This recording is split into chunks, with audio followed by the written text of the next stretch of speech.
बातों ने आपसे और सवाल करने के लिए अरविंद केजरीवाल के प्रमुख सहयोगियों में से कुमार विश्वास पर कुछ लोगों ने बीच में ऐसी भी टिप्पणियां की कि ये अरविंद केजरीवाल से नाराज हो गए हैं। कुछ लोगों ने ये कहा कि ये भी शायद बीजेपी में आ जाएंगे। ऐसी अफवाहें क्यों उड़ी थी? कुमार विश्वास साहब, किरण बेदी अरविंद केजरीवाल के बारे में, उनका नाम तो नहीं ले रही है लेकिन बहुत कुछ कह रही हैं। वो आपकी अदालत में आई थी और उसमें उन्होंने कुछ बातें कही हैं। मैं आपको उनका एक बयान सुनाना चाहता हूं और उसके बाद फिर हम दोनों के जो नजरिए काम करने के उस पर बात करेंगे। उनके लिए मैंने देखा है, एक खाना भी बिजनेस बन गया, एक फोटो भी बिजनेस बन गया, एक ऑटोग्राफ भी बिजनेस बन गई, एक बोलना भी बिजनेस बन गया।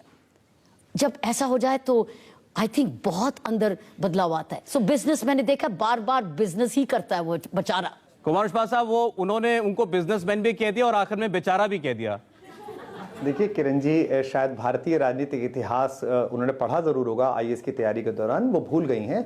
आज़ादी के आंदोलन में पूज्य बापू ऑटोग्राफ देने के 25 पैसे लेते थे। इसका मतलब बापू बिजनेसमैन थे।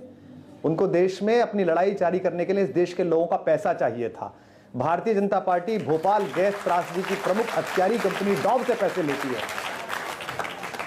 मैं पूछना चाहता हूं किरण जी, हमारी बड़ी बहनें आए दोबारा तो उनसे पूछिएगा कि इस पर क्या स्टेक है कि भोपाल में जो लोग सड़क पर मार दिए गए गैस फैलाकर, उस हत्यारी कंपनी डॉव से पैसा लिया है भाजपा ने। सुप्रीम कोर्ट में मुकदमा चल रहा है, हाई कोर्ट ने डांट लगाई है कि आपने कैसे पैसा लिया, और बीजेपी खड़ी हुई है। इसका मतलब बापू भी देशद्रोही थे, इसका मतलब बापू भी व्यापारी थे, बनिया थे। आप पार्टी के साथ जाइए, कम से कम ऐसी बातें तो मत करिए। स्वच्छ पैसा कहां से लाएं, कहां से लड़ें? या तो सेठों के चरणों में जाके गिर जाएं कि साहब जब आ जाएगी हमारी सरकार तो आपकी बिजली 4 गुना बेच देंगे, फिलहाल 2 गुना पैसा दे दीजिए। नहीं तो जनता के पास जाएंगे, उसको ऑटोग्राफ के भी पैसे देंगे, फोटोग्राफ के भी 25 पैसे लेंगे, 2 रुपए लेंगे और उसी चंदे से सरकार चलाएंगे।